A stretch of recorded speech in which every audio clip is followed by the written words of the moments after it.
Hello everyone, आज का topic है सामाजिक समस्या पर हिंदी निबंध। Please do subscribe my channel. परिचय। हमारे देश में बहुत सारी सामाजिक समस्याएं हैं जो भारत के विकास में बाधा बनी हुई हैं। ये सभी समस्याएं समाज द्वारा ही उत्पन्न हुई हैं। सामाजिक समस्या पूरी दुनिया के लिए बेहद हानिकारक हैं। कुछ सामाजिक समस्याएं अपराध भी हैं जिनके लिए कानून भी बनाए गए हैं। गरीबी और अशिक्षा सबसे बड़ी समस्या है। हर साल 20 फरवरी को विश्व सामाजिक न्याय दिवस मनाया जाता है, जिससे लोगों को जागरूक किया जा सके। सामाजिक समस्याओं के कारण गरीबी, बाल विवाह, बेरोजगारी, प्रजातंत्र, भ्रष्टाचार, लैंगिक असमानता, भुखमरी, आतंकवाद, जाति प्रथा, बाल मजदूरी, मुद्रास्फीति, जनसंख्या वृद्धि, निरक्षरता, दहेज प्रथा। पहला पॉइंट है गरीबी। गरीबी एक ऐसी स्थिति है जब एक व्यक्ति को अपने जीवन में घर, भोजन और कपड़े नहीं मिल पाते। गरीबी को दूर करने के लिए शिक्षित होना जरूरी है। सरकार गरीबी को दूर करने के लिए काफी प्रयास कर रही है। बच्चों को मुफ्त में शिक्षा का प्रावधान किया है। दूसरा पॉइंट है बाल विवाह। बाल विवाह एक सामाजिक अपराध है। इसका असर लड़का और लड़की दोनों को भुगतना पड़ता है। कानून द्वारा लड़की की उम्र 18 और लड़के की उम्र 21 शादी के लिए तय की गई है।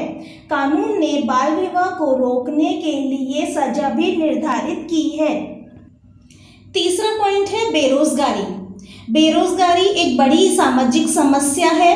इस वजह से लोग पैसा कमाने के लिए गलत काम करने लग जाते हैं। इसको कम करने के लिए शिक्षित होना चाहिए। सरकार इसे दूर करने के लिए काफी प्रयास कर रही है। शिक्षित और अशिक्षित सभी को नौकरी दे रही है। चौथा पॉइंट है प्रजातंत्र। प्रजातंत्र वह शासन है जिसमें जनता द्वारा जनता के हित के लिए जनता की सरकार चुनी जाती है। सभी को समान अधिकार होते हैं। 18 वर्ष से अधिक आयु के नागरिक वोट दे सकते हैं।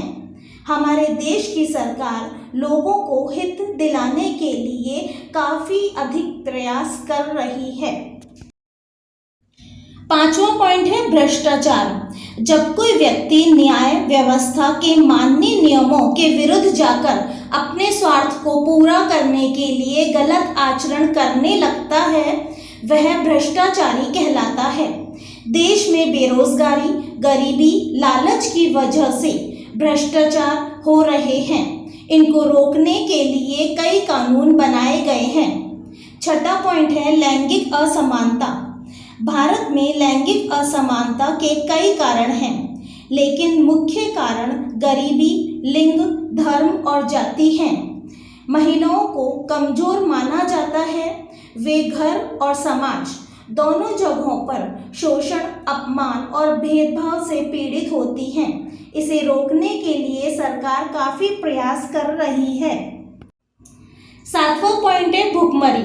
भुखमरी एक बहुत ही घातक स्थिति है जिसके कारण लोग कुपोषण के शिकार हो रहे हैं। भारत में गरीबी रेखा से नीचे रहने वाले लोग बहुत अधिक हैं, इसलिए यहाँ भुखमरी ज़्यादा है। हमारे देश की सरकार भुखमरी को कम करने के प्रयास कर रही है। आठवां पॉइंट है आतंकवाद। आतंकवाद का कोई नियम कानून नहीं होता। वो केवल अपने मांगों को पूरा करने के लिए सरकार के ऊपर दबाव बनाने के साथ ही आतंक को हर जगह फैलाने के लिए निर्दोष लोगों या समाज पर हमला करते हैं। ये मानव जाति के लिए एक बहुत बड़ा खतरा है। नवा पॉइंट है जाति प्रथा। हमारे देश में बहुत सारी जातियां हैं। उच्च जाति के लोग निम्न जाति के लोगों के साथ उठना बैठना पसंद नहीं करते। पुराने समय में निम्न जाति के लोगों को कुएं से पानी भरना, मंदिर जाना आदि पर पाबंदी थी। सरकार जाति प्रथा को कम करने के काफी प्रयास कर रही है। 10वां पॉइंट है बाल मजदूरी।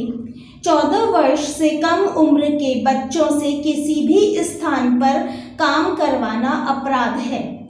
बाल मजदूरी एक कलंक है जिसे जड़ से खत्म करना चाहिए। बाल मजदूरी गरीबी के कारण बढ़ रही है। कानून ने इसे अपराध घोषित किया है और सजा का प्रावधान भी रखा है। 11वां पॉइंट है मुद्रास्फीति। पिछले वर्षों में मुद्रास्फीति को आम आदमी द्वारा सामना करते हुए देखा गया है। वस्तुओं की बढ़ती कीमतें लोगों के लिए समस्या बन रही हैं। खाद्य पदार्थों और ईंधन की बढ़ती दरों ने मध्यम वर्ग की जेब को इतना प्रभावित किया है कि सब लोग इससे परेशान हो गए हैं। 12वां पॉइंट है जनसंख्या वृद्धि। भारत जनसंख्या की दृष्टि से दूसरे नंबर पर है। जनसंख्या वृद्धि का कारण अशिक्षित होना है। लोग जनसंख्या वृद्धि को समझ नहीं पा रहे, जिस कारण देश की उन्नति नहीं हो पाती। सरकार लोगों को जनसंख्या वृद्धि के बारे में बताकर इसे रोकने के लिए जागरूक कर रही है। 13वां पॉइंट है निरक्षरता। भारत में आज भी लोग निरक्षर हैं। निरक्षरता हमारे देश के विकास में बाधा उत्पन्न करती है। यह एक अभिशाप है। सभी लोगों को साक्षर होना जरूरी है। पढ़ लिख कर ही लोग आगे बढ़ सकते हैं, अच्छी नौकरी पाकर पैसा कमा सकते हैं, वह अपना अच्छा जीवन यापन कर सकते हैं। 14वां पॉइंट है दहेज प्रथा। दहेज प्रथा एक अभिशाप है। लड़के के घर वाले लड़की के घर वालों से मांग करते हैं, जिसे पूरी न करने पर इसका परिणाम लड़की को भुगतना पड़ता है। इसे रोकने के लिए कई कानून भी बनाए गए हैं, लेकिन दहेज प्रथा आज भी प्रचलन में है। उपसंहार। देश की सामाजिक समस्याएं दिन पर दिन बढ़ती जा रही हैं, जो लोगों के शिक्षित होने पर ही कम हो सकती हैं। सरकार इन सभी सामाजिक समस्याओं को कम करने के लिए अपनी तरफ से पूरे प्रयास कर रही है। कुछ समस्याएं तो अपराध हैं, जिनके लिए कानून बहुत सख्त है। हम सभी को उन सभी समस्याओं को कम करना चाहिए, जिससे देश की उन्नति भी हो सके।